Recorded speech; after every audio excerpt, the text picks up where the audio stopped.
Alors que je me dirigeais vers l'entrée, mon mari se tenait là avec une femme qu'il ne connaissait pas. Elle était jeune et belle.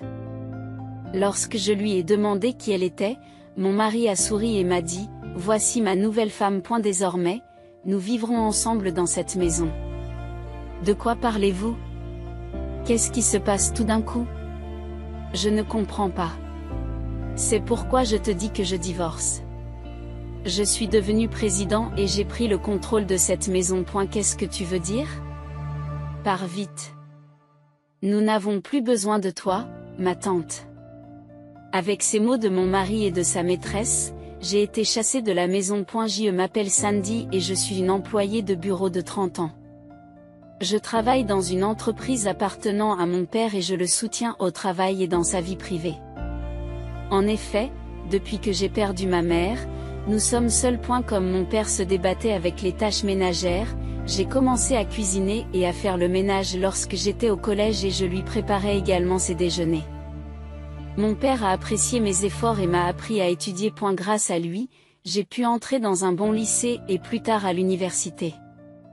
Pour remercier mon père, j'ai choisi de travailler dans son entreprise après avoir obtenu mon diplôme universitaire. Le lieu de travail était rempli de personnes aimables et je ressentais une grande satisfaction lorsque tout le monde coopérait et obtenait d'excellents résultats. Je me suis senti motivée et j'ai pensé qu'il s'agissait d'une entreprise où l'on se sentait bien. Dans un tel environnement, j'ai fait un jour une rencontre fatidique. Un homme nommé Joey a rejoint l'entreprise en milieu de carrière. Bien qu'il ait 2 ans de plus que moi, j'ai été immédiatement attirée par son atmosphère chaleureuse et sa façon de parler. Elle était enthousiaste dans son travail et s'est rapidement liée d'amitié avec d'autres collègues, ce qui m'a fait penser que c'était quelqu'un de très bien. À eu début. Nous n'étions que des collègues de travail, mais après une fête de fin d'année, nous avons commencé à parler plus personnellement, et bientôt nous avons commencé à dîner souvent ensemble. Bien que j'ai d'abord été réticente à l'idée d'une histoire d'amour, j'ai naturellement voulu passer plus de temps avec lui et j'ai même commencé à lui proposer des rendez-vous de manière proactive. Nous nous sommes progressivement rapprochés. Un jour, il m'a avoué ses sentiments et nous avons commencé à sortir ensemble. Depuis que nous sortons ensemble, ma motivation au travail s'est encore accrue. J'étais sérieuse pendant les heures de travail, bien sûr, mais j'aimais passer du temps avec lui pendant les pauses déjeuner et après le travail. Il connaissait de nombreux lieux de rencontre et m'y emmenait. Il connaissait également de nombreux restaurants, et j'ai été surprise de trouver des endroits aussi délicieux dans la ville où je travaillais depuis longtemps dans l'entreprise de mon père. Notre relation s'est déroulée sans heurts. Environ 1 an après le début de notre relation, nous avons commencé à envisager le mariage et en avons même informé mon père. Je sors avec Sandy et nous envisageons de nous marier plus tard. Il l'a dit nerveusement à mon père et je lui ai également fait part de nos intentions. Mon père a été ravi et nous a donné sa bénédiction avec un grand sourire, soulagé d'avoir l'approbation de mon père. Notre relation s'est poursuivie sans heurts. Environ 1 an et demi après le début de notre relation, il m'a demandé en mariage. Marions-nous bientôt et rassurons ton père. Il m'a dit en me tendant une bague. J'ai accepté avec joie sa demande en mariage. Puis, j'en ai immédiatement fait part à mon père. Mon père était très content et s'est exclamé, « Oh, on se marie enfin, hein ?» Ensuite, nous avons visité la maison de sa famille et j'ai rencontré sa mère. Il s'est avéré qu'il avait également grandi dans une famille monoparentale et que sa mère avait divorcé de son père très tôt. La raison de leur divorce était l'infidélité de son père. Lorsque Joey était encore jeune, son père a quitté la maison avec sa maîtresse. Sa mère est retournée chez ses parents et a commencé à étudier pour un examen national avec leur soutien. Après des efforts assidus, elle a passé l'examen avec succès 2 ans plus tard. L'examen qu'elle a passé était celui du barreau. Après avoir terminé sa formation, elle a commencé sa carrière d'avocate. À l'origine, elle était diplômée de la faculté de droit et pouvait devenir avocate, mais elle avait un jour renoncé à ses aspirations. Elle a rapidement trouvé un emploi, s'est mariée et a donné naissance à Joey, choisissant de vivre comme femme au foyer. Cependant, après avoir vécu l'infidélité de son mari, elle a décidé de le surpasser et est devenue avocate avec succès. Sa nature stricte se reflétait également dans son éducation, et Joey a été élevé avec beaucoup de sévérité. Ma mère me grondait souvent, honnêtement, j'avais du mal à la supporter.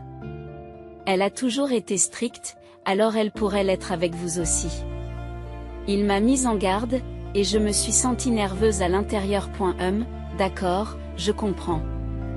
Mais j'admirais vraiment les capacités de sa mère, qui avait réussi l'examen national. Le jour venu, j'ai rencontré sa mère pour la première fois. Ravie de vous rencontrer. Je m'appelle Sandy. Je l'ai saluée d'un air sévère, sa mère a répondu, enchantée. Je suis la mère de Joey. Elle a été polie. Mais il y avait un air de tension. Je vous en prie, entrez, a-t-elle dit. Et je suis entrée dans la maison. Oui, ai-je répondu. Je me suis rendu compte qu'elle était bien la personne stricte qu'il avait décrite. Lors de la présentation du mariage, on m'a posé beaucoup de questions. Et il régnait une tension semblable à celle d'un entretien. Mais en fin de compte, elle a approuvé notre mariage. Après cela, Joey et moi nous sommes mariés et avons commencé notre nouvelle vie ensemble. Nous avons profité de nos journées, faisant la navette et rentrant à la maison ensemble, car nous travaillions dans la même entreprise. Quand tout le monde au travail nous appelait le couple idéal, c'était embarrassant, mais cela me rendait heureuse. Les week-ends, nous faisions de la route ou des voyages ensemble, créant ainsi de nombreux souvenirs amusants. Chaque jour, je me sentais vraiment heureuse de l'avoir épousé. Cependant, j'avais une inquiétude. Il s'agissait de ma belle-mère. Nous rendions régulièrement visite à la mère de Joey. Nous pensions qu'il était nécessaire de prendre de ses nouvelles car elle vivait seule. Cependant, à chacune de nos visites, elle me disait des mots durs. Sandy, tu dois croire davantage en toi. Tu devrais être capable de refuser clairement les choses que tu n'aimes pas. Si tu n'es pas capable de refuser des demandes déraisonnables ou de gérer des problèmes, tu ne pourras pas t'en sortir quand tu auras des ennuis. Oui, je comprends. Comprenez-vous vraiment ce que je dis? Oui, je comprends. Veillez également à ce que vos réponses soient fermes. Chaque visite à la mère de Joey me rendait tendue. Même lorsque je me demandais si je devais me concentrer sur ma famille ou continuer à travailler, elle avait des opinions critiques. Pourquoi quitteriez-vous votre emploi après avoir obtenu votre diplôme universitaire? Vous pouvez quitter votre emploi à tout moment. Même si vous ne reprenez pas l'entreprise, vous ne devez pas démissionner à la légère. Les tâches ménagères peuvent être gérées avec un peu d'ingéniosité, vous ne devriez donc pas démissionner. En l'entendant dire cela, je n'ai pas pu prendre la décision de démissionner. En fait, j'avais peur de lui rendre des comptes si je quittais mon travail. Je ne pouvais même pas imaginer à quel point elle me réprimanderait. J'ai donc essayé de concilier travail et tâches ménagères à ma façon. Bien qu'il ait été décidé que Joey reprendrait un jour l'entreprise familiale et que j'aurais pu choisir d'être femme au foyer, j'ai décidé de continuer à travailler en suivant ses conseils. Il est très difficile d'aller à l'encontre de la mère de Joey, et même lorsque j'aidais aux tâches ménagères chez elle, elle avait souvent des mots durs à mon égard. Vous devez vous affirmer davantage. Il est important de rester sur ses positions, car la seule personne qui peut vous protéger, c'est vous-même. Ces paroles me blessaient souvent profondément, mais Joey me réconfortait toujours. Ma mère est aussi stricte avec elle-même qu'avec les autres. C'est pourquoi elle a peu d'amis. Ne prenez pas ces paroles trop à cœur. Ces paroles m'ont soulagé. Après cela, nous avons commencé à réduire le nombre de visites chez les parents de Joey. Cependant, une autre préoccupation est apparue concernant la santé de mon père. Chaque fois que je le voyais, il semblait fatigué. « Est-ce que tu vas bien? Tu ne te sens pas bien ?» lui demandais-je, et il me répondait que non, je vais bien. Il était clair qu'il n'était pas en bonne santé. Un jour, alors qu'il travaillait, mon père s'est soudainement effondré et a été transporté d'urgence à l'hôpital.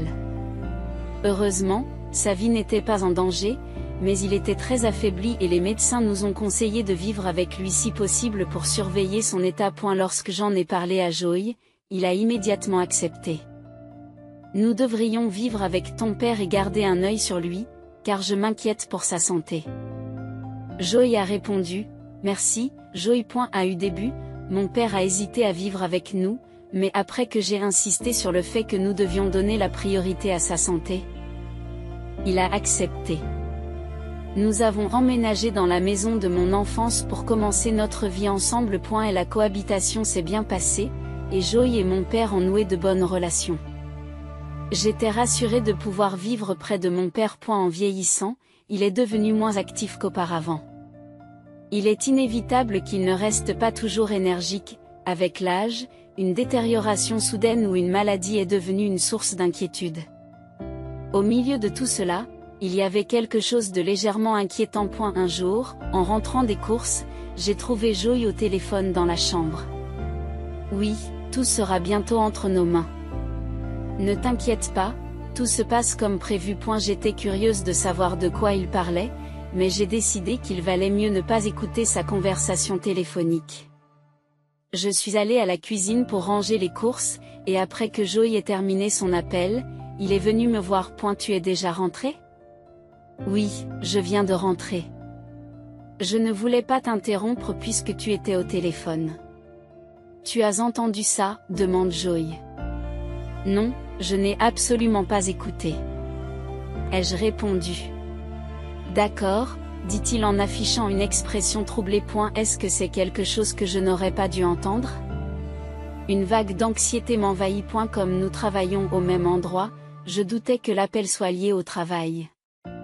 Il aurait pu s'agir de sa mère, mais il ne s'entend pas bien avec elle. Cela me paraissait donc peu probable. Je me demandais à qui il parlait et à quel sujet. Cependant, à cette époque, la santé de mon père s'est rapidement détériorée, ce qui a détourné mon attention sur lui. Il est devenu incapable de marcher et a eu besoin de soins. Compte tenu de l'état de votre père, vous devriez quitter votre emploi pour vous occuper de lui. Je reprendrai l'entreprise et vous n'aurez plus besoin de travailler. Joy a suggéré que c'était peut-être vrai. J'ai commencé à être d'accord, mais je me suis souvenu des paroles de sa mère, qui m'avait conseillé de continuer à travailler et de me débrouiller seule. D'une certaine manière, ces paroles me semblaient significatives aujourd'hui. Non, j'ai décidé d'embaucher une aide de jour. Ah, Joy a eu l'air surpris. Je pense qu'il y aurait beaucoup d'instabilité dans l'entreprise si mon père n'était plus là. Même si tu deviens présidente, comme j'ai été la fille du président de l'entreprise pendant si longtemps, je veux être une source de soutien moral pour tout le monde. De plus, de cette façon, je peux aussi te soutenir. J'ai continué. Je vois. Joy parut légèrement déçu. Malgré son inquiétude, je sentais que quitter mon emploi n'était pas le bon choix. Suivant cette intuition, j'ai décidé d'agir selon ma propre volonté. Par la suite, mes journées ont été remplies par un programme chargé de travail, de tâches ménagères et de soins à mon père la nuit. Mon père semblait s'excuser, mais le fait de lui rendre la monnaie de sa pièce n'était pas un fardeau pour moi. Pendant ce temps, Joy s'occupait lui aussi de la reprise de l'entreprise, ce qui rendait nos vies encore plus mouvementées. Au milieu de cette agitation, nous avons appris avec joie que j'étais enceinte. Mon père était extrêmement heureux d'entendre cette nouvelle et attendait avec impatience la naissance de son petit enfant. Moi aussi, j'étais ravie de savoir que j'allais pouvoir montrer à mon père le visage de son petit-fils. Cependant, lorsque je lui ai annoncé la grossesse, l'expression de Joy s'est momentanément assombrie. « Tu es enceinte ?» a-t-il demandé. « Oui. C'est notre enfant. N'es-tu pas heureuse ?» ai-je répondu. « Bien sûr que je suis heureuse. C'était juste inattendu et surprenant, c'est tout, » a-t-il dit. « Eh bien, tu vas être père maintenant, alors tu dois faire de ton mieux, » ai-je dit. « Oh oui, » a-t-il répondu, un peu à contre-ségur, ce qui m'a inquiété. Après un accouchement en toute sécurité, mon père a rencontré son petit-fils pour la première fois et a pleuré de joie. Lorsque nous avons rendu visite à la mère de Joy, qui est habituellement assez stricte, elle a elle aussi affiché un doux sourire en voyant son petit-fils et a soulevé le bébé. Elle est vraiment adorable. Sandy, tu t'es bien débrouillée, accoucher tout en gérant le travail, les tâches ménagères et la prise en charge de l'enfant a dû être incroyablement difficile. Elle m'a félicité et je me suis sentie étonnamment satisfaite. Peut-être que la mère de Joey n'était pas si stricte que ça, après tout. De nombreuses personnes ont célébré la naissance de notre enfant, ce qui était très encourageant. À l'avenir, j'ai l'intention de me concentrer sur l'éducation des enfants en coopération avec Joey. Cependant, peu de temps après, la santé de mon père s'est rapidement détériorée. Bien qu'il ait été soigné à l'hôpital, il est décédé une semaine plus tard. Papa, pourquoi ? Me suis-je demandé. On m'a alors révélé qu'un cancer avait été diagnostiqué chez mon père il y a 6 mois et qu'on lui avait dit que son temps était compté. Cependant, il avait gardé ce fait secret parce qu'il ne voulait pas m'inquiéter. Mon père ne voulait pas nous attrister en révélant sa maladie alors qu'il avait un enfant en route. Il était déterminé à vivre assez longtemps pour voir son petit-fils, ce qui témoigne de sa forte volonté. En apprenant les sentiments de mon père, je n'ai pas pu retenir mes larmes. Les funérailles ont eu lieu et de nombreuses personnes y ont assisté. Les amis et les collègues venus rendre hommage à mon père ont montré à quel point il était aimé. J'ai réussi à remplir mes fonctions de chef de cérémonie sans verser de larmes, en gardant mon sang-froid tout au long de la cérémonie. Après les funérailles, nous avons trié ses affaires. Pendant ce temps, Joey a naturellement repris la présidence de l'entreprise. Pendant environ 1 mois, tout s'est déroulé dans la sérénité. Mais ensuite, quelque chose d'incroyable s'est produit. Ce jour-là, nous avons été frappés par un mauvais temps inattendu, avec une pluie torrentielle. Joey a dit qu'il allait faire des courses, mais je me suis sentie mal à l'aise. Pendant que je donnais du lait au bébé, Joey est revenu. Je suis allée l'accueillir à l'entrée avec soulagement, en lui disant « Bienvenue, je suis de retour ». Joey a répondu « Qui est cette femme ?» Comme je m'approchais de l'entrée, Joey se tenait là avec une femme inconnue. Elle était assez jeune et belle. Quand j'ai demandé qui c'était, Joey a souri et a dit « C'est ma nouvelle femme. Désormais, nous vivrons ensemble dans cette maison. De quoi parlez-vous ? Qu'est-ce qui se passe tout d'un coup ? Je ne comprends pas. C'est pourquoi je te dis que je divorce. Je suis devenu président et j'ai pris le contrôle de cette maison. Qu'est-ce que tu veux dire ? Pars vite. Nous n'avons plus besoin de toi, ma tante. Avec ces mots durs de mon mari et de sa maîtresse, j'ai été forcée de quitter la maison avec mon bébé dans les bras, sous une pluie battante. Incapable de rentrer chez moi, j'ai appuyé sur l'interphone et frappé à la porte, mais ni mon mari ni la femme n'ont répondu. Désespéré, j'ai cherché à m'abriter de la pluie et je me suis souvenu d'une petite structure de jeu en forme de tunnel dans un parc voisin, alors j'y ai couru. Je m'y suis donc rendu en courant. Pendant que j'étais à l'abri dans le tunnel, j'ai tremblé de froid alors que mon bébé et moi étions trempés. Je savais que ce n'était pas bon pour le bébé. Je devais trouver un endroit chaud et demander de l'aide à quelqu'un. Malgré mon désespoir, j'ai décidé d'appeler ma belle-mère à l'aide. Même si elle ne m'aimait pas, je pensais qu'elle agirait pour le bien de son petit-fils, en espérant qu'elle s'occuperait au moins de mon bébé. J'ai expliqué la situation au téléphone. Répondant à mon appel, ma belle-mère est immédiatement venue nous chercher dans sa voiture. Sandy, m'a-t-elle dit en me voyant. Maman, ai-je répondu, vite, monte dans la voiture, a-t-elle insisté. Elle nous a conduits chez elle, en prenant le bébé et moi. S'il vous plaît, prenez soin de cet enfant, ai-je demandé. Ma belle-mère fronça légèrement les sourcils, mais répondit, de quoi parlez-vous ? Vous entrez aussi. Est-ce que je peux vraiment entrer moi aussi ? Ai-je demandé. Bien sûr, tu fais aussi partie de la famille, a-t-elle répondu. Ces mots gentils m'ont presque bouleversé. Je suis vraiment désolée pour le comportement irresponsable de Joey. J'ai toujours pensé qu'il avait des traits de caractère semblables à ceux de son père, mais je pensais qu'il n'y aurait pas de problème parce qu'il avait épousé quelqu'un d'aussi merveilleux que vous. Pourtant, il a toujours causé des problèmes. Ma belle-mère a continué. Sa compréhension et son soutien dans ce moment de crise ne m'ont pas seulement offert un abri, mais ont également renouvelé mon espoir et ma foi en la famille. Suis-je merveilleuse ? Ai-je demandé avec surprise. Bien sûr que vous l'êtes. Comme je l'ai déjà dit, vous avez vécu de manière admirable. Vous vous occupez seul des tâches ménagères, des soins, de l'éducation des enfants et du travail. Je vous respecte pour cela. C'est pourquoi je ne peux pas pardonner à mon fils d'avoir trahi quelqu'un comme vous. A déclaré ma belle-mère. Ces paroles m'ont fait fondre en larmes. Elle avait observé tous mes efforts depuis le début. Ne pleurez pas, deviens plus forte.